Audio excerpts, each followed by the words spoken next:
Hey everyone, welcome to our channel hello pharmacist. इस video में हम बात करेंगे social pharmacy D pharma first year के स्टूडेंट का सब्जेक्ट है। आप लोग के बहुत से कमेंट्स आ रहे थे, दीदी most important questions with answer, solution, questions के आंसर के सहित वीडियो वाला आ गया है आपका। तो इस वीडियो को अगर आप देखोगे तो आपके ऐसे 5 से 6 क्वेश्चंस मैंने कंप्लीट करवाए इस वीडियो में, और साथ ही मोस्ट इम्पॉर्टेंट क्वेश्चंस पहले बताया मैंने, फिर उनके आंसर्स को कंप्लीट करवाए। तो इस वीडियो को अगर आप ध्यान से देखोगे तो आपकी तैयारी अच्छे से हो जाएगी। और वीडियो कैसा लगेगा, समझ में आया, कितना समझ में आया, कितना ज़्यादा आपके लिए, कितने % आपके लिए हेल्पफुल लगा, ये कमेंट करके ज़रूर बताना। तभी इस टाइप का नेक्स्ट वीडियो प्रिपेयर किया जाएगा, नहीं तो फिर नहीं किया जाएगा, सिर्फ एक एक टॉपिक को कवर करवाया जाएगा। ठीक है, तो आपकी ये रिस्पॉन्सिबिलिटी है कि आपको कितने % समझ में आया ये कमेंट करके ज़रूर बताएं। तो चलिए स्टार्ट करते हैं बिना देर के हुए। मोस्ट इंपॉर्टेंट क्वेश्चंस को कवर करेंगे मेरे नोट्स और प्रीवियस ईयर क्वेश्चन पेपर्स सभी के साथ। तो चलिए स्टार्ट करते हैं। देखिए ना, यहाँ पे 3 स्टार मार्क हुआ है, तो ये वाला क्वेश्चन इम्पोर्टेंट है। और इम्पोर्टेंट होने के साथ आपके लिए इम्पोर्टेंट है तो अपने फ्रेंड्स के साथ जरूर शेयर करना। आई रिक्वेस्ट यू, आप सभी लोगों से। ठीक है, तो देखिए फर्स्ट क्वेश्चन, पहले तो हम अपनी कॉपी से जो हमारा नोट्स है इससे दिखा देती हूँ, क्योंकि बहुत सारे स्टूडेंट्स के कमेंट रहते हैं कि दीदी जो आपने अपने हैंड रिटन नोट्स बनाए हैं उससे दिखाइए, क्योंकि हाँ हमने पढ़ा है तो हम जानते हैं कि हाँ क्या आप लोग के लिए इम्पोर्टेंट है। देखिए सबसे पहला हमारा टॉपिक दिख रहा है ट्यूबरक्लोज, मतलब टीबी। ओके, तो ये टीबी वाला टॉपिक बहुत ही ज्यादा इंपॉर्टेंट है, काफी बार रिपीट हुआ है, तो इसके बारे में आपको जरूर पता होना चाहिए। ओके, और आप लोग ये याद रखिएगा कि पूरा हिंदी में नहीं लिखना है। ठीक है, हिंदी इंग्लिश दोनों मिक्स करते हुए लिखना है। जैसे कि मैंने यहाँ पे लिखा है, मेरी हैंड राइटिंग बैड है, आई नो। और नेक्स्ट हमारा टॉपिक है मलेरिया। ओके, ये भी इम्पोर्टेंट टॉपिक रहा है। ठीक है, और इससे एमसीक्यू क्वेश्चंस भी आपके पूछे जा सकते हैं। तो मैं एमसीक्यू क्वेश्चंस इस बार नहीं बना पा रही हूँ, क्योंकि आप लोग को मैंने बता ही दिया हमारा भी एग्जाम है एमएससी का। ओके, इसलिए मैं एग्जाम में ही अपने बिजी हूँ और आप लोग के लिए उतनी हेल्प नहीं कर पा रही हूँ, लेकिन पूरी कोशिश कर रही हूँ आपकी हेल्प करने के लिए। नेक्स्ट क्वेश्चन आप देख रहे हैं, emergency treatment of poison. Poison कितने टाइप्स के होते हैं, बहुत सारे टाइप्स के होते हैं, और उनको कैसे ट्रीटमेंट किया जाता है, ये आपके लिए बहुत ही ज्यादा इंपॉर्टेंट टॉपिक है। ठीक है, तो यहाँ पे लिखा हुआ है टाइप्स ऑफ पॉइजन। और अब आइए नेक्स्ट टॉपिक देखते हैं जो आपके लिए इम्पोर्टेंट है। नेक्स्ट टॉपिक हमारा है concept of prevention of disease. Disease कितने टाइप्स की होती हैं, प्राइमरी, सेकेंडरी, टर्सरी। तो ये आपके लिए बहुत ही ज्यादा इंपॉर्टेंट टॉपिक है, काफी बार एग्जाम में पूछा गया है। ओके, तो इस टॉपिक को आप लोग जरूर देख लीजिएगा। वैसे मैंने प्लेलिस्ट बना रखी है, आप जरूर जाइए वहां पे चेक करिए, आपके लिए बहुत ही ज्यादा, ये जो मैंने लिखा हुआ है नोट्स ना, पहले मैंने बना रखी है इन सब की।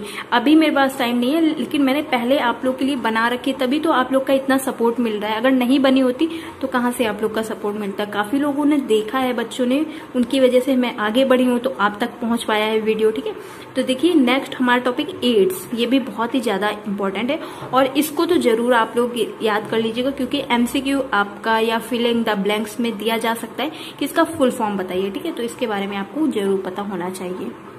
और फ्रेंड्स, एड्स का ये वायरस नेम है, ये भी आपको पता होना चाहिए। ओके, तो इसको अच्छे से देख लीजिए, इसको भी अच्छे से लर्न कर लीजिए। ठीक है, तो अच्छे से लिखिएगा स्पेलिंग वगैरह। अब आइए नेक्स्ट टॉपिक देखते हैं, हेपेटिस या हेपेटाइटिस। हेपेटाइटिस भी इम्पोर्टेंट टॉपिक है आपके लिए। ठीक है, अब आइए नेक्स्ट देखते हैं, हेपेटाइटिस बी क्या होता है। तो ये आपके लिए इम्पोर्टेंट टॉपिक है यही। ओके, और लेप्रोसी टॉपिक भी आपके लिए इम्पोर्टेंट है। नेक्स्ट टॉपिक है हमारा disease relate to deficiency of protein, मतलब प्रोटीन की कमी से कौन कौन सी बीमारियां हो जाती हैं। ठीक है, तो ये आपके लिए बहुत ही ज्यादा इंपॉर्टेंट टॉपिक है, इसको जरूर पढ़ के जाइएगा। ओके, और मैं आप लोग का ज्यादा टाइम वेस्ट नहीं करना चाहती हूँ, क्योंकि मैं खुद एक स्टूडेंट रही हूँ, तो फिर समझ सकती हूँ कि क्या आप लोग पे इस समय बीत रहा होगा। ये नेक्स्ट टॉपिक देखिए हमारा, शॉक, सदमा लग जाना। ओके, ये भी इम्पोर्टेंट टॉपिक है, शॉर्ट आंसर्स में पूछा जा सकता है इनको। ठीक है, और ये स्नेक बाइट। ठीक है, ये भी बहुत ही ज्यादा इंपॉर्टेंट है, सांप काट लेना। ओके, कैंसर ये भी इंपॉर्टेंट टॉपिक है आपके लिए, और ब्लाइंडनेस ये भी इंपॉर्टेंट टॉपिक है। ठीक है, तो हमने बहुत ही ज्यादा कुछ नहीं पढ़ा था, थोड़ा ही पढ़ा था, मीडियम जितना पढ़ा था अच्छे से पढ़ा था, और आप लोग ज्यादा से ज्यादा अच्छे से लिखने की कोशिश किया करिए। और ये थायराइड टॉपिक है हमारा, इंपॉर्टेंट टॉपिक है। और ये देखिए इंपॉर्टेंट टॉपिक ये भी बहुत ज्यादा है, इंडिकेटर ऑफ हेल्थ, ये भी इंपॉर्टेंट टॉपिक है। मैंने फैमिली प्लानिंग जो परिवार नियोजन वाला उसका प्लेलिस्ट बना हुआ है, उसको जरूर देखिएगा। अगर आपने नहीं देखा है तो देखिए, ये आपके लिए बहुत ही ज्यादा इंपॉर्टेंट है। इसको मैं थोड़ा सा क्लियर दिखा देती हूँ आपको। ठीक है, तो आप क्या करेंगे, इसको वीडियो को प्रेस करके 360 या 480 पे लगा के देखेंगे आराम आराम से, तो फिर आपको समझ में आ जाएगी। ये इंपॉर्टेंट टॉपिक है आपको, इसलिए मैं एकदम आराम से दिखा देती हूँ। ठीक है, वीडियो को प्रेस कर लीजिएगा और अच्छे से पढ़ाई करिएगा, और सब लोग अच्छे से अपना बेस्ट दीजिएगा। ठीक, तो यहाँ पे देखिए ये पॉइंट भी लिखे हुए हैं, इसके आगे भी था लेकिन मैंने उतना नहीं लिखा है। ठीक है, इसके आगे भी था, इसके आगे भी था, इन तीनों को पॉइंट मतलब बना के लिख दीजिएगा जैसे मिलता जुलता है। ठीक है, तो ज्यादातर लिखिएगा, पॉइंट डाल के लिखना बहुत ही अच्छा। और इंग्लिश में आपको हेडिंग हमेशा डालनी, जैसा कि आप देख रहे होंगे हमारी कॉपी पे देख रहे हैं ना, हेडिंग मैंने कहीं पे भी हिंदी में नहीं डाली है, तो हेडिंग को हमेशा इंग्लिश में ही डालना है। ठीक, हॉस्पिटल रिक्वायर्ड, ठीक है, acquired infection, sorry, hospital acquired infection. ये फोन की स्क्रीन से देखने में ना मुझे बहुत दिक्कत होती है, इस वजह से कुछ का कुछ बोल देते हैं। ठीक है, तो ये भी इंपॉर्टेंट टॉपिक है। और वर्पिंग कफ ये भी इंपॉर्टेंट टॉपिक है आपके लिए। और ये फाइलेरिया, हाथी पाँव हो जाना, जो सूज जाते हैं पैर ना, वही टॉपिक है, इंपॉर्टेंट है। और ये एक खसरा टॉपिक होता है ये वाला, इसको भी देख लीजिएगा। ठीक है, और आगे देखते हैं, ये इसका पूरा लिखा हुआ है। और इस टॉपिक को तो जरूर पढ़ के जाइएगा 100%। फैट सॉल्युबल और वाटर सॉल्युबल विटामिन। ठीक है, तो यहाँ पे देख लीजिए फैट सॉल्युबल कौन कौन से विटामिन हैं। फैट मतलब फैट किस में होता है, कीड़ा में, तो मैंने KADE, कीड़ा। ओके, तो ये आप बहुत ही ज्यादा इंपॉर्टेंट है आपके लिए, तो आपसे ये MCQ में पूछा जा सकता है कि फैट सॉल्युबल, फैट मतलब क्या होता है, मतलब कि जो फैटी चीज बेकार होती है ना, जहाँ पे फैट होता है वहां पे कीड़े वेड़े लग जाते हैं, थोड़े से मोटे हो जाते हैं, तो आपको याद रखना है फैट से क्या रिलेट करता है, कीड़ा। तो फैट सॉल्युबल विटामिन कौन है, KADE, कीड़ा। ओके, कीड़ा जो विटामिन हैं वो कौन है, वो फैट सॉल्युबल है। ठीक है, और वाटर सॉल्युबल कौन है, BC। ओके, B और C वाटर सॉल्युबल है, बस। ठीक है, तो आपको ये ट्रिक अच्छे से समझ में आ गई होगी। अगर समझ में आई हो तो लाइक और शेयर अपने फ्रेंड्स के साथ जरूर करिएगा, आई रिक्वेस्ट यू। ओके, तो यहाँ पे विटामिन के बारे में आप लोग जरूर पढ़ के जाइएगा, इससे पक्का कुछ ना कुछ तो आएगा जरूर। ठीक है, और ये टॉपिक है, इसको भी पढ़ लीजिएगा। ठीक है, और ये टिसी फ्लाई मतलब ये मक्खी जो होती है, अगर वो काट लेती है तो स्लीपिंग सिकनेस मतलब सोने की बीमारी हो जाती है। ठीक है, तो इसको भी देख लीजिएगा आप लोग। और ये माइनर सर्जरी, इसको भी देख लीजिएगा, इंपॉर्टेंट है आपके लिए। और ये डेमोग्राफी, इसका वीडियो तो मैंने बहुत ही अच्छे तरीके से पार्ट 1, 2, 3 करके बनाया हुआ है, बहुत ही ज्यादा इंपॉर्टेंट है आपके लिए। ठीक है, यहाँ पे देख रहे हैं। ओके, और ये चिकन पॉक्स भी इंपॉर्टेंट टॉपिक है आपके लिए। और ये टेंशन, ठीक है, ये भी इंपॉर्टेंट है। हार्ट डिसीज, ये भी इंपॉर्टेंट टॉपिक है आपके लिए। तो आइए एक ईयर का हम लोग क्वेश्चन पेपर ही क्यों ना देख लेते हैं, कौन कौन से टॉपिक हमारे लिए बहुत ही ज्यादा इंपॉर्टेंट रहे हैं। तो हम आप लोगों को जो हमारा एग्जाम आता है ना, तो उसी से रिलेटेड, जैसे नहीं क्वेश्चन बैंक होती है कि क्वेश्चंस के आंसर रहते हैं उसी ईयर के। तो देखिए यहाँ पे 2018 का सॉल्यूशन पेपर है, 2018 में जो जो क्वेश्चंस आए थे उसी का आंसर लिखा हुआ है, सब लिखा हुआ है। ठीक है, तो देखिए यहाँ पे लिखा हुआ है कॉन्सेप्ट मतलब कि बीमारियों के रोकथाम, कॉन्सेप्ट ऑफ प्रिवेंशन डिसीज। इसका मैंने वीडियो बना रखा है, लेकिन आप लोग देखते कहाँ हो भाई, देखो उसे, देखो तभी तो पता चलेगा। इमरजेंसी ट्रीटमेंट ऑफ पॉइजन, देखा मैंने वहां पे बताया था कि इंपॉर्टेंट है, और 2018 में पूछा भी गया है, काफी बार पूछा गया है, ये नहीं कि 2018 में ही पूछा गया है।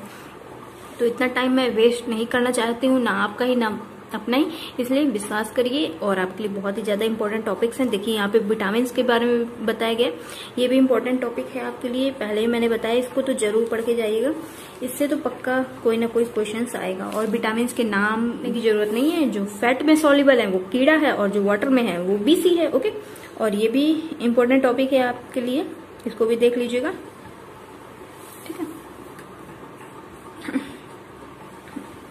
और देखिए यहाँ पे देखिए ट्यूबरकुलोसिस, क्षय रोग, बहुत ही ज्यादा इंपॉर्टेंट टॉपिक है, इसको जरूर देख के जाइएगा, ठीक है। और ये मलेरिया भी इंपॉर्टेंट टॉपिक है, व्यूअर्स में दिया गया है, उस चाहे आप उसको करना चाहे इसको, तो दोनों ही आपको पढ़ के जाना है, क्या पता एक ही मिले। और परिवार नियोजन, फैमिली प्लानिंग, इसका वीडियो बहुत ही अच्छे से बना रखा है मैंने, अगर आपने नहीं देखा है तो क्यों देर कर रहे हो भाई, जल्दी से जाके देखो, ठीक है। और यहाँ पे देखिए माइनर सर्जरी हम लोग ने अपनी कॉपी पे भी देखा था और यहाँ पे भी देख रहे हैं, ठीक है। डेमोग्राफी, जनसंख्या, इसका भी वीडियो बना रखा है, जल्दी से जाइए देखिए, ओके। और एड्स टॉपिक बहुत ही ज्यादा इंपॉर्टेंट है, ठीक। और यहाँ पे लेप्रोसी इंपॉर्टेंट टॉपिक है आपके लिए, इसके बारे में भी बताया गया है, और कुष्ठ रोग, एड्स, ठीक है। और ये हेपेटाइटिस के बारे में भी बताया गया। तो हम लोग ने एक क्वेश्चन पेपर भी यहाँ पे देख लिया, और आप लोग अपनी दीदी के जो नोट्स हैं उसको भी देख लिया। तो आई होप आप लोग को अच्छे से समझ में आ गया होगा इंपॉर्टेंट क्वेश्चंस। अगर आपको ये वीडियो हेल्पफुल लगा है तो please I request you, please to like, share and subscribe this channel. अगर आप नहीं करोगे मेरे भाई तो कौन करेगा। अपना एग्जाम अनदेखा करके आप लोग की हेल्प कर रही हूँ, तो प्लीज लाइक जरूर कर दीजिएगा, okay. Thank you, take care. Subject is social pharmacy.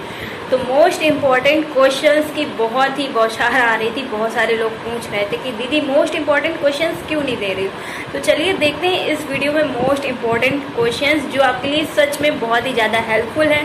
और यहाँ पे आपको दिख जाएगा कि काफी बार वो क्वेश्चन पेपर रिपीट हुए, तो आपको ये मेरी स्टडी टेबल दिख रही होगी इधर।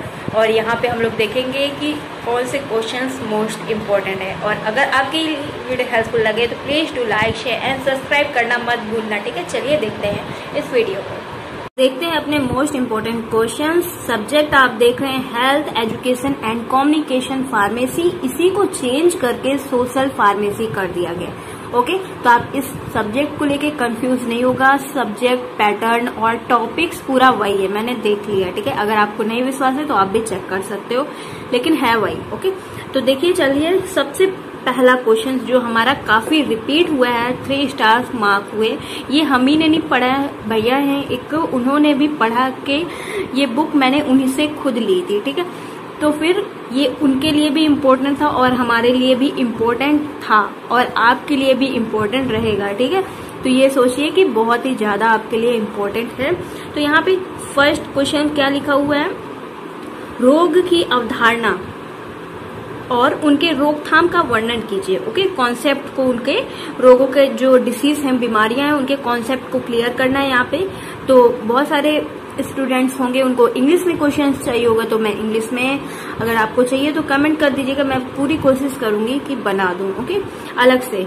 लेकिन यहाँ पे आपको मैं प्रूफ के साथ दिखा रही हूँ कि जो आपके पास आपके लिए रियल में काफी बार क्वेश्चन पेपर में रिपीट हुआ है। यहाँ पे जैसा कि आप देख ही रहे हैं, 2018 का ये सॉल्यूशन पेपर है, और चाहे आप कहीं पे गूगल पे, नेट पे, किसी पे भी सर्च कर सकते हैं कि यही क्वेश्चंस आए हुए हैं, ठीक है। अब वही नेक्स्ट क्वेश्चन जो हमारा है वो क्या है, इमरजेंसी ट्रीटमेंट ऑफ पॉइजन। तो ये आपके लिए बहुत ही ज्यादा इंपॉर्टेंट है, आपकी लाइफ में भी ये बहुत ही ज्यादा इंपॉर्टेंट, क्योंकि हम लोग हैं डॉक्टर्स की कैटेगरी में आने वाले, ओके। इसलिए हमें तो पता ही होना चाहिए ये सब कि कौन सी दवाइयां का कब यूज करना है, और इमरजेंसी ट्रीटमेंट के लिए तो खास तौर से, ठीक है। तो यहाँ पे देखिए, मैंने फर्स्ट क्वेश्चन जो आपके लिए कहा था, रोग की अवधारणा, तो यहाँ पे प्राइमरी, सेकेंडरी और टर्सरी, इसके बारे में बहुत ही ज्यादा जरूरी है। ये टॉपिक्स आपसे लॉन्ग क्वेश्चंस में भी आ सकता है, तो आपको ये याद रखना है, इस टॉपिक को जरूर से पढ़ लेना है। अगर नहीं है तो फिर आप कमेंट कर सकते हो, अब से आपके सभी वीडियोस बन जाएंगे, ठीक है। मैं पूरी कोशिश करती हूँ, बहुत सारे काम रहते हैं घर में, इस वजह से मैं वीडियोस नहीं बना पाती हूँ। आप लोग का गुस्सा, बहुत ज्यादा नाराज हो जाते हो आप लोग कि दीदी तो मेरे ऊपर ध्यान ही नहीं देती हैं, कोई क्वेश्चंस नहीं अपलोड कर रही हैं। भाई करूंगी, मैं करूंगी, क्यों नहीं करूंगी, तो आप एक पेन कॉपी ले लीजिए, यहीं से आप इम्पोर्टेंट क्वेश्चंस को एक एक करके नोट करना स्टार्ट कर दीजिए। अगर आपको चाहिए कि हाँ दीदी मुझे ये टॉपिक ही पूरा पढ़ा दो, तो भी मैं पढ़ा दूंगी। जो आपके सामने दिख रहा है वो तो मैं पक्का करवा दूंगी, जो आपके सामने नहीं दिख रहा है वो मैं कोशिश करूंगी, लेकिन नहीं हो पाता है तो क्या करूं भाई। ठीक है, तो देखिए ये वाला टॉपिक पॉइजन वाला, इमरजेंसी ट्रीटमेंट पॉइजन, इसको लिख लीजिए 2nd नंबर, और 1st नंबर ये बहुत ही ज्यादा इंपॉर्टेंट है। 100% इसको मार्क कर लीजिए कि ये क्वेश्चन पेपर में जरूर आने वाला है। अगर नहीं आएगा तो कमेंट कर देना, अगर आएगा तो थैंक यू जरूर बोल देना। ओके, तो चलिए आगे का क्वेश्चन देखते हैं। यहाँ पे तो 2 क्वेश्चन आई होप आपने लिख लिए होंगे। और फ्रेंड्स यहाँ पे एक क्वेश्चन है विटामिन के बारे में। तो विटामिन के बारे में कम से कम आपका फर्स्ट ईयर है, मल्टीपल चॉइस क्वेश्चन जरूर आना है 100%। ओके, तो आपसे ये जरूर पूछा जा सकता है कि फैटी में सॉल्युबल कौन से विटामिन होते हैं और वाटर सॉल्युबल कौन से विटामिन होते हैं। तो आपको ये बहुत ही ज्यादा महत्वपूर्ण है। अगर आपको इसका वीडियो चाहिए तो आप कमेंट कर सकते हो कि वाटर सॉल्युबल, देखिए जो वाटर सॉल्युबल विटामिन हैं वो क्या है, BC हैं, और जो फैटी एसिड में है, वसा में सॉल्युबल हैं, उनमें कीड़ा मतलब कीड़ा।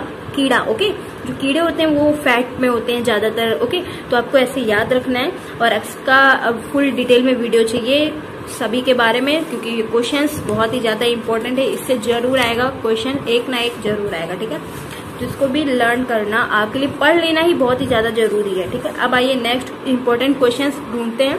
तो यहाँ पे भी मैं आपको ये नहीं कि पूरा 2018 का पूरा सॉल्यूशन सॉल्व करवा दे रही हूँ, इसमें से भी जो इम्पोर्टेंट है वो मैं आपको बता रही हूँ। ठीक है, तो यहाँ पे देखिए 6 रोग या मलेरिया के लिए उत्तरदायी एजेंट संचार के लिए रोकथाम विधि का वर्णन करना है। तो इनके क्या रोकथाम के, इनके कैसे लक्षण, ट्रीटमेंट क्या है इनका बताना। ट्यूबरक्लोसिस, TB के बारे में बताना है। TB वाला टॉपिक बहुत ही ज्यादा आपके लिए इम्पोर्टेंट है। देखिए 3 स्टार मार्क हुए हैं यहाँ पे। ओके, तो आप इस क्वेश्चन को भी नोट कर लीजिए पेन कॉपी लेके। वीडियो देखने से कोई फायदा नहीं है, पेन कॉपी लीजिए और नोट करना स्टार्ट कर दीजिए। ओके, तो यहाँ पे पूरा इसका दिया गया ट्रीटमेंट, और ये हो गया मलेरिया वाला। ठीक है, ओके, अब आइए ये वाला भी इम्पोर्टेंट है। इस टॉपिक को मैंने पढ़ा दिया है, बहुत ही अच्छे से कवर करवाया। अगर कोई कमी रह गई हो तो आप बता देना। ठीक है, तो देखिए ध्यान से परिवार नियोजन एवं इस टॉपिक को जरूर कवर कर लेना, क्योंकि इसके बारे में सभी लोगों को पता ही होना चाहिए। अब आइए नेक्स्ट ढूंढते हैं क्वेश्चंस कौन सा इम्पोर्टेंट है हमारे लिए। हाँ, तो ये देखिए यहाँ पे माइनर सर्जरी एंड ड्रेसिंग, इसके बारे में भी पता होना चाहिए। अगर आप फार्मेसी के स्टूडेंट हैं तो इतना आपको नॉलेज होना चाहिए। ठीक है, अब आइए इनमें से देखिए, इसमें जनसंख्या, demography is the most important questions, इसको जरूर आप पढ़ लीजिएगा। इसका वीडियो मैंने नहीं बनाया, अगर आप कहोगे तो कमेंट कर देना, जरूर बन जाएगा। ठीक है, अब आइए नेक्स्ट क्वेश्चन देखते हैं, किधर है हमारा important question. Hepatitis is the most important question, note कर लीजिए फटाक से आप लोग। और इधर एड्स वाला टॉपिक भी इम्पोर्टेंट है आपके लिए। ये सारे क्वेश्चंस जरूर आने वाले हैं आपके लिए, बहुत ही ज्यादा इम्पोर्टेंट है। और मल्टीपल चॉइस वाले क्वेश्चंस मैं अपलोड कर रही हूँ। और ये रहा लेप्रोसी, कुष्ठ रोग, इसको भी आप लिख लीजिए, क्योंकि इसके क्लासिफिकेशन से बहुत सारे कुछ पूछ लिया जा सकता है कि कौन सी मेडिसिन किस में काम आती है। ठीक है, तो ये सब आपके लिए बहुत ही ज्यादा इम्पोर्टेंट था। तो ये हो गया 2018 के मोस्ट इम्पोर्टेंट क्वेश्चंस। अब आइए आगे के मोस्ट इम्पोर्टेंट क्वेश्चंस देखते हैं, जो कि काफी बार रिपीट हुए हैं। ओके, तो 1 मिनट वीडियो को मैं पहले रोकती हूँ, नहीं तो फिर ऐसे आपका नेट ज्यादा वेस्ट होगा। अब चलिए हम लोग नेक्स्ट सॉल्व पेपर पे आ गए हैं। देखिए मियादी टाइफाइड बुखार, इसके बारे में भी आपको अच्छे से पता होना चाहिए कि आप आधा पेज, अगर शॉर्ट क्वेश्चंस है तो आधा से ज्यादा पेज आप लिख सकते हैं। और वो वाला जो एग्जाम कॉपी कैसे लिखनी है, उस वीडियो को नहीं देखा है आप लोगों ने तो जरूर देख लीजिएगा, उसकी लिंक मैं आई बटन पे शेयर कर दूंगी। ठीक है, यहाँ पे देखिए अंधापन, बाध्यता, इसके बारे में भी आपको पता होना चाहिए, मोस्ट इम्पोर्टेंट क्वेश्चन है आपके लिए। अब आइए देखिए ये cancer, it's a most important question, cancer. Okay, इसको भी आप नोट कर लीजिए, ये आपके क्वेश्चन। स्नेक बाइट भी काफी बार पूछा गया है ये क्वेश्चन, इसलिए आप इसको भी मार्क कर लीजिए, लिख लीजिए जल्दी से। सदमा, शॉक लग जाना, ठीक है, ये भी आपके लिए मोस्ट इम्पोर्टेंट है। और ये फैमिली प्लानिंग, परिवार नियोजन, इसको भी पढ़ लीजिएगा। इसका वीडियो अपलोड है पहले से ही। प्रोटीन की कमी से होने वाली बीमारियां, ये भी इम्पोर्टेंट है आपके लिए। ये वही क्वेश्चंस हैं जो काफी बार रिपीट हुए हैं, ठीक है। और ये स्वास्थ्य के लिए सूचक, तो ये आपके लिए ये चार्ट आ सकता है। ये एक सूत्र फॉर्मूला टाइप का है, इसको करना आपके लिए जरूरी है, इसको पढ़ लीजिएगा। अगर आप कहोगे तो इसका वीडियो बन जाएगा, ठीक है। इंडिकेटर ऑफ हेल्थ, ये आ सकता है क्योंकि ये ज्यादा मतलब कि याद रखने वाली टॉपिक है। तो ये हो गया हमारा अगला सॉल्यूशन पेपर भी कंप्लीट हो गया, ठीक है। ये हमारा सॉल्यूशन पेपर है, इसको भी देख लीजिएगा। वैसे ये इतना इम्पोर्टेंट नहीं है, इसको मत नोट करिएगा। अब आइए नेक्स्ट सॉल्यूशन पेपर देखते हैं। देखिए फ्रेंड्स, हम लोग नेक्स्ट क्वेश्चन पेपर पे पहुंच गए। तो यहाँ पे सबसे अच्छी बात ये है कि आपको यहीं से देखने को मिल जाएगा कि यही क्वेश्चंस 2014 वाले ईयर में भी रिपीट किया गया है और 19 में भी रिपीट किया गया है, 12 में भी रिपीट किया गया है, ठीक है। तो चलिए देखते हैं ये कौन कौन से टॉपिक हैं जो काफी बार रिपीट हुए हैं। तो यहाँ पे हिंदी इंग्लिश दोनों में लिखा हुआ है। विभिन्न अभिरंजक तकनीक, वेरियस स्टेटिंग टेक्निक, ठीक है। तो ये क्वेश्चन 2014 में रिपीट किया गया, ठीक है। तो ये जो लोग बुक बनाते हैं वो भी बार बार रिपीट कर करके थक जाते हैं, इसलिए ऐसे सॉल्यूशन पेपर क्वेश्चन पेपर भी अपलोड नहीं दे देते हैं कि ये वाला क्वेश्चन इस ईयर में रिपीट किया गया है, ठीक है। तो यहाँ से आपको ये भी पता चल रहा है। और स्वास्थ्य के लिए निर्धारक, डिटर्मिनेशन ऑफ हेल्थ, ये क्वेश्चन 2015 में रिपीट किया गया है, इम्पोर्टेंट है आपके लिए। और क्लासिफिकेशन ऑफ फूड 2009 में रिपीट किया गया है इस क्वेश्चन को, ठीक है। निम्न में से किन्हीं दो उत्पादक एजेंट संचार व रोकथाम के लिए वर्णन कीजिए। तो इसमें हेपेटाइटिस, ठीक है, इन दोनों को दिया गया है। ये 2012 में रिपीट किया गया है। अब आइए नेक्स्ट देखते हैं आगे के कौन से इम्पोर्टेंट क्वेश्चंस हैं आपके लिए। लेप्रोसी मैंने पहले ही आपको दिखाया था, ये भी देखिए काफी बार रिपीट हुआ है ये क्वेश्चंस, ठीक है। अब आइए नेक्स्ट, वर्पिंग कफ, ये 2014 में अब रिपीट किया गया है। और नेक्स्ट, जलने की आकस्मिक चिकित्सा 2012 में सामाजिक एवं आध्यात्मिक, ये वाला इतने इम्पोर्टेंट नहीं है, इम्पोर्टेंट मैं आपको बता रही हूँ कौन सा है। ये देखिए इम्पोर्टेंट क्वेश्चंस किन्हीं दो को सॉल्व करना है। मामूली सर्जरी, माइनर सर्जरी के बारे में भी अब आप लोगों ने पहले ही देखा हुआ है, इसको 14 में भी रिपीट किया गया है और 16 में भी रिपीट किया गया है, 18 में भी रिपीट किया गया है इस क्वेश्चन को, ठीक है। विटामिन के बारे में मैंने पहले बताया था, इस क्वेश्चन को जरूर रिपीट किया जाता है, इसको आप जरूर अच्छे से पढ़ लीजिएगा, ठीक है। अब देखिए यहाँ पे कौन सा क्वेश्चन लिखा हुआ है, ये तो इतना इम्पोर्टेंट नहीं है। अब आइए आगे का क्वेश्चन पेपर देखते हैं। तो यहाँ पे एक क्वेश्चन देख रहे हैं, हॉस्पिटल एक्वायर्ड इन्फेक्शन, तो ये आपके लिए इम्पोर्टेंट है, आपको पता होना चाहिए इस क्वेश्चन के बारे में, ठीक है। अब आइए आगे का देखते हैं। देखिए यहाँ पे भी प्रोटीन वाला टॉपिक रिपीट किया गया है, एड्स वाला रिपीट किया गया है। तो ये एड्स और प्रोटीन, विटामिन, ये सब आपको पता होना चाहिए, ओके। और ये वाला देखिए इंडिकेटर ऑफ हेल्थ, इसको तो जरूर आपको पढ़ना है। अगर आप कहोगे तो मैं वीडियो बना दूंगी, एक टॉपिक का नाम डाल के अच्छे से भेज देना, ठीक है। और ये देखिए यहाँ पे लिखा हुआ है टीबी, ठीक है, इसको भी अच्छे से पढ़ लेना, ये तो आपके लिए बहुत ही ज्यादा इम्पोर्टेंट है, इसको आप पक्का मान के चलिए, आपके एग्जाम कॉपी में जरूर आने वाला है। वर्पिंग कफ अभी रिपीट हुआ था, क्वेश्चन पेपर देखा ही था अगले सॉल्यूशन पे आपने। और यहाँ पे देखिए नेक्स्ट कौन सा है हमारा टॉपिक, देखते हैं हम लोग। देखिए वसा में वाटर सोल्यूबल विटामिन के बारे में जरूर आना है, इधर भी रिपीट हो गया है विटामिन वाला क्वेश्चंस, ठीक है। तो ये सारे क्वेश्चंस आपके लिए बहुत ही ज्यादा इम्पोर्टेंट हैं और इनको अच्छे से समझते जाइए और टॉपिक अभी से नोट कर लीजिए, क्योंकि जो दीदी बता रही है वो जरूर रिपीट होगा, क्योंकि हमारे क्वेश्चन पेपर में रिपीट होते आए हैं, ठीक है। इसलिए आपको इन्हें जरूर से लिख लेना। वही क्वेश्चंस ज्यादातर रिपीट हो रहे हैं कि नहीं हो रहे हैं, आप लोग खुद समझ रहे होंगे, ठीक। Hospital acquired infection, emergency treatment, poison, ये जरूर आने हैं, इनको डायबिटीज़ के बारे में आपको पता होना चाहिए, क्योंकि अगर आप अभी जाओगे ट्रेनिंग के लिए तो आपको ये सब जो यहाँ पे पढ़ोगे ना वही सब ट्रेनिंग पे भी काम आता है। देखिए यहाँ पे फिर से विटामिन वाला टॉपिक रिपीट हुआ है, ठीक है, ये रहा।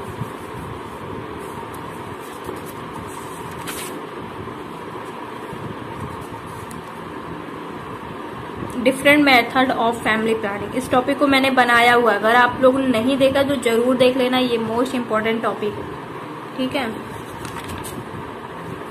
हेपेटाइटिस फिर रिपीट हो गया है, इम्पोर्टेंट है आपके लिए, ओके।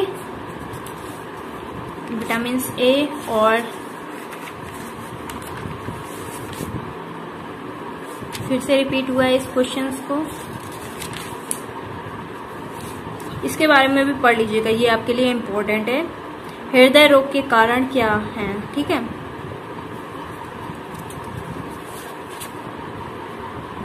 तो फ्रेंड्स ये वह सारे टॉपिक आपके लिए मोस्ट इम्पोर्टेंट है, और ये टॉपिक अगर बहुत कठिन नहीं, अगर आप एक बार पढ़ भी लोगे तो भी आपको अच्छे से लर्न हो जाएगा, क्योंकि केमिस्ट्री और कोलॉजी क्लासिफिकेशंस तो है नहीं इसमें, इसलिए आपको ये पढ़ लोगे तो भी अच्छे से आराम से कर लोगे, ठीक है। सोर्स ऑफ वाटर पॉल्यूशन, ठीक है, तो इसके सोर्स क्या है, कैसे इनको फिल्टर किया जाएगा, इसको भी एक बार पढ़ लेना, ठीक है। अगर नहीं है तो कमेंट कर देना, इस टॉपिक का वीडियो बन जाएगा आपके लिए, और ये सारे हैं आपके लिए most important questions. I hope आपको ये वीडियो है। निम्न में से किन्हीं दो के उत्पादक एजेंट संरचना और रोकथाम की विधियों का वर्णन कीजिए, मतलब इसके बारे में बताना है, ठीक है। तो यहाँ पे बीमारियां दी गई हैं कुछ, हमारे सोशल फार्मेसी, यहाँ पे देखिए health education and communicative pharmacy लिखा हुआ है, लेकिन इसी को चेंज करके सोशल फार्मेसी कर दिया गया है, ठीक है। तो आप कंफ्यूज मत होइएगा, अपने सिलेबस में देख लीजिएगा, ये टॉपिक है, ठीक है। आपको विश्वास करना पड़ेगा, नहीं तो पेपर देके आओगे फिर आपको पता ही चल जाएगा, ठीक है। तो यहाँ पे देखिए लिखा हुआ है टॉपिक, 3 टॉपिक दिए गए हैं, आपको कोई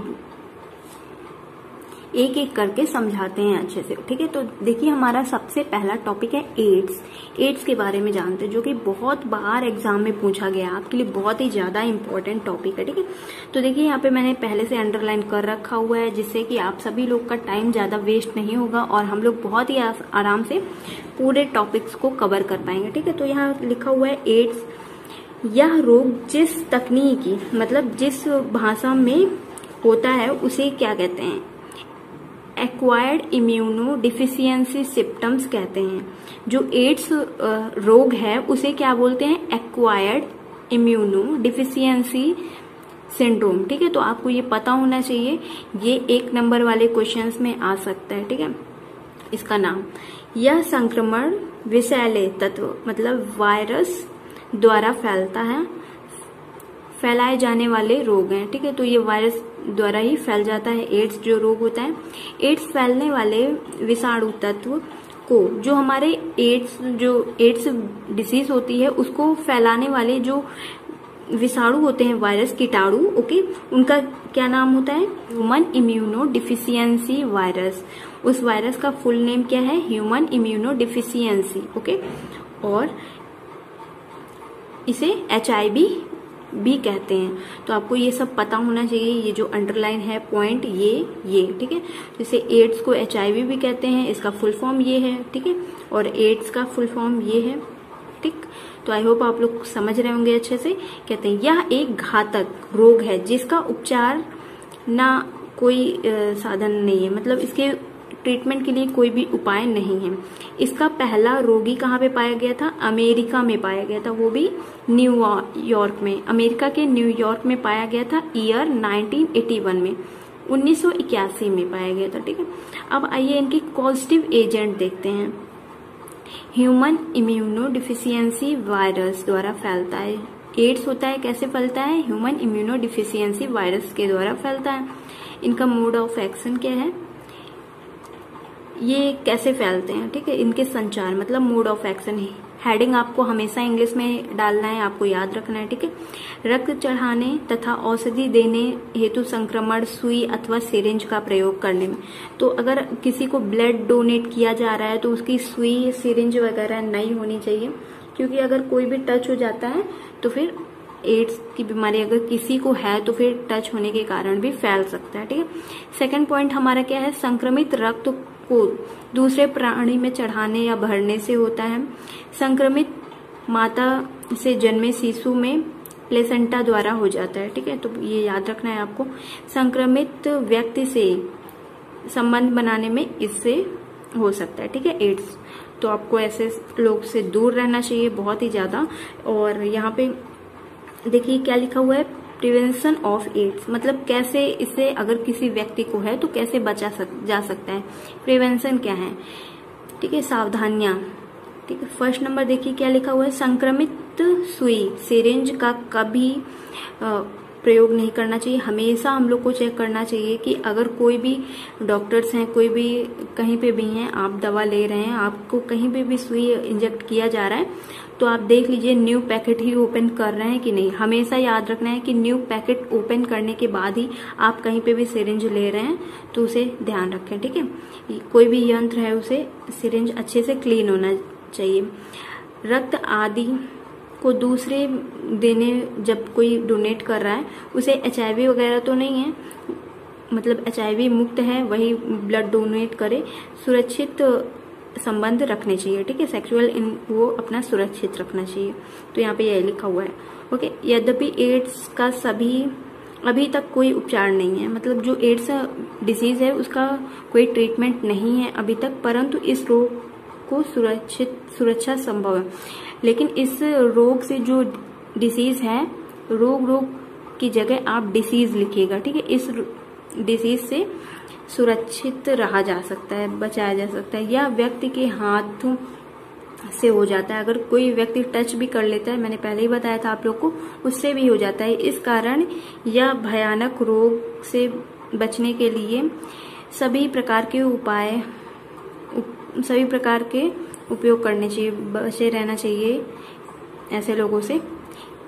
इसको अनदेखा नहीं किया जा सकता है। इस रोग से पीड़ित व्यक्ति को भी शिक्षा देना आवश्यक है, बहुत ही ज्यादा। वह किसी भी प्रकार अपनी वाइफ एंड चिल्ड्रन से रोगी बचा रहे। ठीक है, तो ये हो गया एड्स का टॉपिक। और एड्स से रिलेटेड मैं एक बात बता देती हूँ आप लोगों को, क्योंकि मेरी फ्रेंड, जब हम लोग ट्रेनिंग कर रहे थे तो खुशू नाम की एक मेरी फ्रेंड थी, उसने बताया था कि एक छोटा ही बच्चा था, जैसे मार्केट में गया हुआ था तो एड्स वाले व्यक्ति ने जैसे कि शायद वो टमाटर ही था, हाँ, उसे टच कर लिया था और फिर उस बच्चे ने उसे उठा के खा लिया, तो उस बच्चे को एड्स तक फैल गया था। ठीक है, तो आपको कोई भी मार्केट से चीज ले आनी है तो हमेशा वॉश करना है अच्छे से उसे, फिर खाना है। ठीक है, तो आपको ये बात याद रखनी है। अब आइए नेक्स्ट देखते हैं टॉपिक, जो हमारा हेपेटाइटिस टॉपिक था, जो कि आपके लिए बहुत ही ज्यादा इंपॉर्टेंट रहे हैं ये तीनों टॉपिक। ठीक है, एड्स हो गया हमारा, हेपेटाइटिस और कुष्ठ रोग, लेप्रोसी जिसे कहते हैं, उसको भी देखेंगे क्योंकि आपके लिए बहुत ही ज्यादा इंपॉर्टेंट टॉपिक है ये सब। हेडिंग डाल दीजिए हेपेटाइटिस। यह रोग वायरस द्वारा फैलता है तथा मुख्य रूप से यह लीवर को इन्फेक्ट करता है। ठीक है, लीवर में फैलता है। वायरल हेपेटाइटिस दो प्रकार के होते हैं, एक तो हेपेटाइटिस ए वायरस होता है और दूसरा हेपेटाइटिस बी। तो आपको ये याद रखना है और अच्छे से लिख देना है, थोड़ा डिस्क्राइब करके बड़ा बड़ा। ठीक, हेपेटाइटिस ए वायरस के बारे में पढ़ते हैं। हेपेटाइटिस ए के संक्रमण इन्फेक्शियस हेपेटाइटिस भी कहा जाता है, इनको इन्फेक्शियस हेपेटाइटिस भी कहा जाता है, आपको याद रखना है हेपेटाइटिस ए को। इस बीमारी को बच्चे ज्यादा अधिक शिकार होते हैं क्योंकि यह RNA विषाणु है। ठीक है, तो इसके हेपेटाइटिस ए के बच्चे ज्यादा इन्फेक्ट में आते हैं और ये RNA विषाणु है। अब इनके कॉस्टिव एजेंट देखिए क्या लिखा हुआ है, हेपेटाइटिस ए वायरस द्वारा फैलता है। यह शरीर के GIT, मतलब GIT का अब आपको ऐसे छोटा सा करके नहीं लिख देना है, बड़ा बड़ा लिखना है थोड़ा, कि हाँ लगे टीचर्स को हाँ आपने लिखा हुआ है कुछ। गैस्ट्रोइंटेस्टाइनल के माध्यम से फैलता है। तो हेपेटाइटिस ए किससे फैलता है आपको ये भी याद रखना है। वन लाइनर क्वेश्चंस में आ सकता है कि हेपेटाइटिस GIT गैस्ट्रोइंटेस्टाइनल ट्रैक्ट के माध्यम से फैलता है। ठीक है, अब आइए इनके मोड ऑफ एक्शन देखते हैं, मतलब कैसे ये फैलते हैं, इनके संचार क्या हैं, किस माध्यम से फैलते हैं। तो यहाँ पे आप देख रहे हैं फर्स्ट पॉइंट, यह शरीर में संक्रमित भोजन, दूध, वाटर एंड मक्खियों से फैलता है यह रोग। ओके, सेकंड नंबर देखिए, ब्लड डोनेशन से फैलता है ये, और टीका गर्भवती, प्रेग्नेंट लेडी एंड बच्चे से फैलता है। अब आइए हेपेटाइटिस बी, हमारा जो सेकंड टॉपिक है, इसे हेपेटाइटिस बी भी कहा जाता है इस वायरस को। ओके, यह शरीर में संक्रमित रक्त तथा प्लाज्मा के प्रयोग से होता है। अगर कोई संक्रमित व्यक्ति है, उसके ब्लड डोनेशन से और प्लाज्मा से के प्रयोग से होता है हेपेटाइटिस बी। ठीक है, इसका मोड ऑफ एक्शन क्या है, यह शरीर में हेपेटाइटिस बी मतलब हेपेटाइटिस बी वायरस द्वारा फैलता है। तो आपको ये फुल फॉर्म लिखना है, ऐसे छोटा सा करके नहीं लिखना है। हेपेटाइटिस बी वायरस द्वारा फैलता है, बड़ा बड़ा करके लिखना है। ठीक है, और ये इनके उपचार क्या है, ट्रीटमेंट ऑफ हेपेटाइटिस। इसका ट्रीटमेंट इस प्रकार है, इस रोग को संक्रमित इस रक्त को संक्रमित पदार्थ से प्रयोग नहीं करना चाहिए। जो इन्फेक्टेड प्राणी है उससे नहीं करना चाहिए, उसका दूर रहना चाहिए उसके। सेकंड पॉइंट देखिए, एंटी हेपेटाइटिस का प्रयोग प्रतिरक्षा के लिए किया जाता है, क्योंकि वो दवाइयां जो होती हैं एंटी हैं, तो मतलब बचा रही हैं। ठीक है, hepatitis B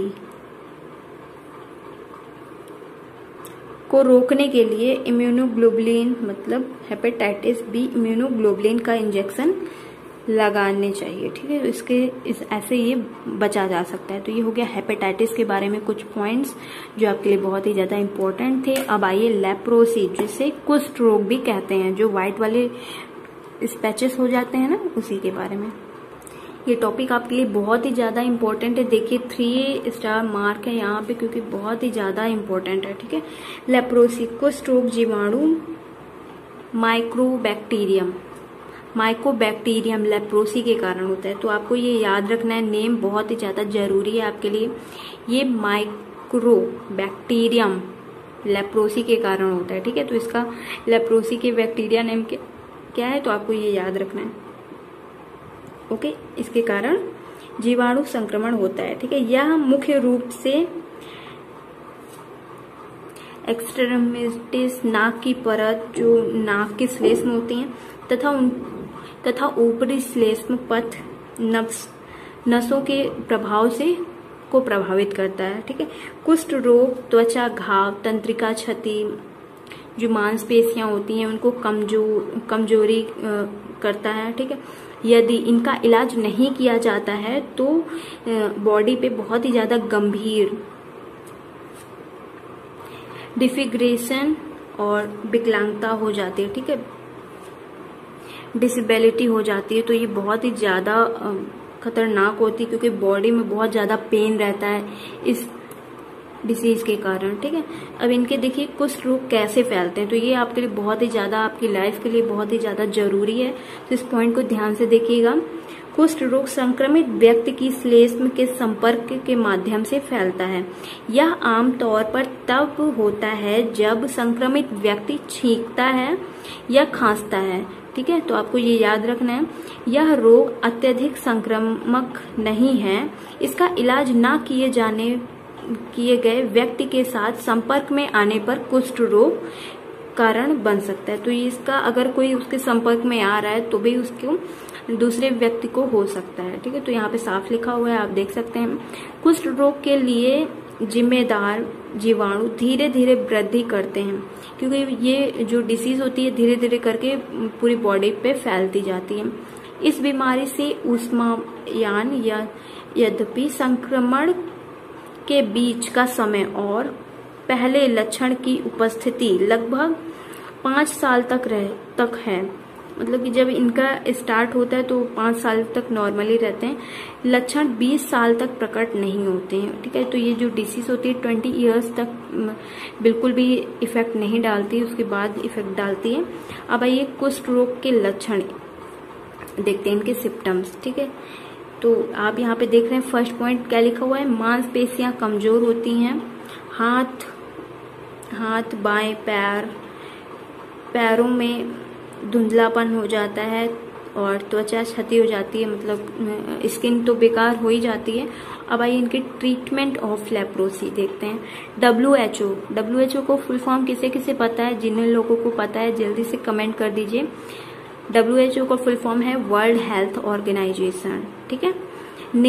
world health organisation ने 1955 में सभी प्रकार के कुष्ठ रोगों का इलाज करने के लिए एक मल्टी थेरेपी विकसित किया, ठीक है। यह दुनिया भर में मुफ्त में उपलब्ध है, ठीक है। मुफ्त कह रही हूँ, मुफ्त को उपलब्ध है, ठीक है। कोई एंटीबायोटिक जीवाणु को मारकर कुष्ठ रोग का इलाज किया जा सकता है। बहुत सारी बैक्टीरियाज होती हैं, इससे एंटीबायोटिक जीवाणुओं को मार के इसका इलाज किया जा सकता है जो इसका कारण बनती हैं। इस रोग में निम्न एंटीबायोटिक्स दी जाती हैं, तो आपको ये याद रखनी है दवाइयाँ और लिख के भी आना है। सबसे हमारी फर्स्ट दवा क्या है? डेप्सोन, और ये रिफाम्पिन, क्लोफाजिमिन और मिनोसाइक्लिन और ओफ्लॉक्सासिन, ठीक है। तो ये पांचों दवाइयाँ आपको लिख के आना है, में नहीं लिखना है, इंग्लिश को भी थोड़ा सा ऐड करते जाना है और अच्छे से आप लोग पेपर करने की कोशिश किया करिए, अपना 100% दीजिए, ठीक है। अगर आप अच्छे से अब देखते हैं नेक्स्ट हमारा टॉपिक जो है माइनर सर्जरी, ठीक है। तो कल मैं बाहर रहूंगी, इसलिए मैं पहले से ही आप लोग के लिए वीडियो बना दे रही हूँ, आप लोग को पता ही है, ठीक है। Minor surgery most important topic है आपके लिए, इसलिए मैंने सोचा कि अभी नींद नहीं आ रही है, चलिए टॉपिक का इस वीडियो बना लेती हूँ। बहुत ही ज्यादा इंपॉर्टेंट टॉपिक है। देखिए क्या लिखा हुआ है, माइनर सर्जरी। आपको हेडिंग डालनी है element of minor surgery. Minor surgery जो होती है उसमें क्या क्या एलिमेंट्स का यूजेस होता है, ठीक है। तो यहाँ पे लिखा हुआ है माइनर सर्जरी से तात्पर्य है क्या? छोटे मोटे फोड़े, विल्स, ओके, इत्यादि का चीर फाड़ करना, मतलब उन्हें कट करना माइनर सर्जरी को मतलब उनसे छुटकारा दिलाता है, ठीक है। तो ये माइनर सर्जरी के अंडर में आता है, ठीक है। अब सेकंड पॉइंट देखिए हमारा क्या रहेगा। फर्स्ट इतना लिख के आप फिर फर्स्ट पॉइंट डालिएगा, माइनर सर्जरी में कौन कौन से प्रोडक्ट्स यूज होते हैं, इंस्ट्रूमेंट्स, ठीक है। तो हमारा सबसे पहला फर्स्ट है एब्सॉर्बेंट कॉटन। यह प्राकृतिक रुई है जिससे उचित तरीके से क्रिया करके जल अवशोषित करने वाला बनाया जाता है। ध्रुवों को मलहम पट्टी के लिए प्रयुक्त में लाया जाता है और ये जीवाणुहीन होते हैं, ठीक है। तो ये इसमें कोई बैक्टीरिया वगैरह नहीं होता है, ये बहुत ही ज्यादा अच्छा होता है कॉटन, सभी लोग जानते हैं एब्सॉर्बेंट, ठीक है। और यहाँ पे देखिए चिपकाने वाली टेप, ठीक है, एड्रेसिव टेप लिखा हुआ है। साफ शुष्क त्वचा पर घाव को सुरक्षित करने के लिए जो हमारा टेप होता है उसको चिपकाने के लिए बहुत ही ज्यादा प्रयोग में आता है, ठीक है। यह त्वचा पर चिपक कर सुरक्षात्मक आवरण प्रदान करता है। नेक्स्ट हमारा बैंडेज है। बहुत ही अगर कहीं पे भी छोटा मोटा कट फट लग जाता है तो बैंडेज का यूज करते हैं ये सभी लोग। यह सूत की हल्की बुनाई पट्टी होती है जिसे बैंडेज कहा जाता है। बैंडेज का प्रयोग घावों को सुरक्षा के लिए, बाहरी से सुरक्षा के लिए इसका यूज किया जाता है। यह घाव पर सीधा उपयोग करना चाहिए और इसमें इसे जीवाणुहीन किया जा सकता है या जीवाणुनाशक घोल में भिगोकर घाव के ऊपर लगाया जाता है, ठीक है। ये अब क्या बैंडेज होता है, उसमें दवा लगी रहती है, आप सभी लोग को पता ही होगा। और ये देखिए एंटीसेप्टिक क्रीम। नेक्स्ट आपको हेडिंग डालनी है, लिखना है। ये माइनर सर्जरी वाला टॉपिक आएगा तो आपको ये सब लिखना रहेगा, ठीक है, इम्पोर्टेंट है।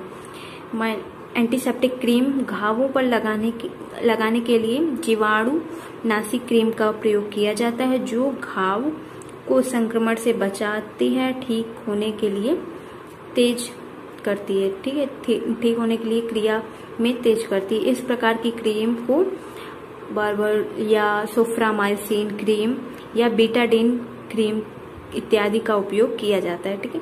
नेक्स्ट हमारा टॉपिक है एंटीसेप्टिक सॉल्यूशन, ठीक है।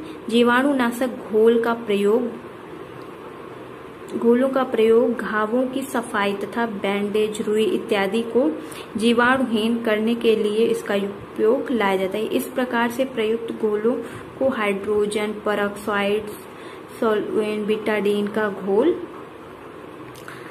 डिटॉल और मर्क्यूरिक घोल, आयोडीन घोल इत्यादि का प्रयोग किया जाता है। तो ये हमारा एंटीसेप्टिक सॉल्यूशन हो गया। ठीक है, तो आई होप आपको ये टॉपिक अच्छे से समझ में आ गया होगा। और हमारा नेक्स्ट टॉपिक है जो डेमोग्राफी, बहुत ही ज्यादा इंपॉर्टेंट टॉपिक है। इस टॉपिक को बहुत बार पूछा गया है, इसलिए आपको ये जरूर इसके बारे में पता ही होना चाहिए। देखिए क्या लिखा हुआ है, जनसंख्या चक्र या आबादी चक्र देश, क्षेत्र या अन्य परिभाषित भौगोलिक क्षेत्र की जनसंख्या प्रोफाइल के समय को विकसित के संदर्भ में है। जनसंख्या से बहुत ज्यादा मतलब कि जो हमारे इंडिया की पॉपुलेशन है उसको काउंट किया जा सकता है जनसंख्या से। ठीक है, तो यहाँ पे ये बताया गया है। और लिखा है नेक्स्ट पॉइंट, देखिए क्या लिखा हुआ है, औद्योगिक देश के सामाजिक आर्थिक इतिहास के संदर्भ में जनसंख्या चक्र सिद्धांत को नियत किया जा सकता है। जनसंख्यी चक्र में जनसंख्या परिवर्तन के 4 चरण होते हैं, मतलब 4 पार्ट होते हैं। तो आपको ये याद रखना है फर्स्ट पार्ट में क्या क्या बताया जाता है। तो देखिए, फर्स्ट हाई स्टेशनरी फेज, इस चरण में उच्च जन्म और उच्च मृत्यु दर का अपेक्षाकृत कम आबादी द्वारा चिन्हित किया जाता है। मतलब ज्यादा से ज्यादा जन्म होता है और मृत्यु भी होती है, तो इसे कम आबादी वाला जाना जाता है। ठीक है, तो अर्थात जनसंख्या स्थिर रहती है फर्स्ट फेज पे। ठीक है, अब आइए सेकंड फेज देखते हैं। सेकंड फेज देखने से पहले फ्रेंड्स आप लोग को ये बात याद रखनी है, पूरा हिंदी में नहीं लिखना है, हिंदी इंग्लिश मिक्स करके हुए लिखना है। ठीक है, और हेडिंग हमेशा इंग्लिश में ही डालनी है। और आप लोग जरूर हमें सपोर्ट करिएगा अगर आपको ये वीडियो समझ में आ रहा है, आपके लिए हेल्पफुल है तो आई रिक्वेस्ट यू आप सभी लोगों से। ठीक है, सेकंड फेज में क्या होता है, इस चरण में शहरीकरण और औद्योगिकरण में वृद्धि होने के कारण असमान आबादी घनत्व वाला हो जाता है।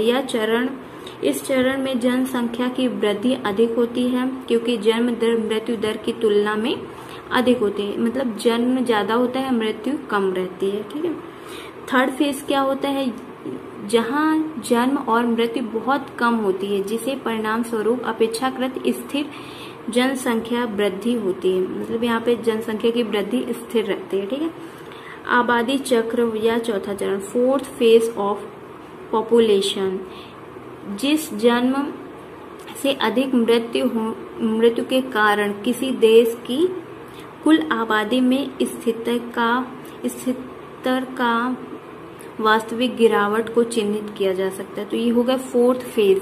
इसका वीडियो पहले से ही बना हुआ है, अगर आपने नहीं देखा है तो जरूर देखिएगा। डेमोग्राफी, फैमिली प्लानिंग वगैरह इस टॉपिक का बहुत ही ज्यादा वीडियो आप सभी लोग के लिए हेल्पफुल रहा है। जिन लोगों ने नहीं देखा है उसे जरूर देखिएगा, आपके लिए बहुत ही ज्यादा इम्पोर्टेंट है। तो हम लोग ने यहाँ पे 2 टॉपिक देखे हैं जो कि हमारे लिए बहुत ही ज्यादा इम्पोर्टेंट है। अगर आपको ये टॉपिक अच्छे से समझ में आया है तो आई रिक्वेस्ट यू फ्रेंड्स, इस वीडियो को जरूर अपने दोस्तों के साथ शेयर करिएगा। अगर आप नहीं करोगे तो कोई भी नहीं है जो इस वीडियो को शेयर कर पाएगा। आई होप गाइस ये वीडियो आपके लिए बहुत ही ज्यादा हेल्पफुल रहा होगा। और वीडियो अच्छा लगा थम्स अप जरूर करना, और अच्छा लगा तो शेयर भी कर देना अपने सभी फ्रेंड्स के पास, वो ग्रुप में जहाँ से आप स्टडी करते हो।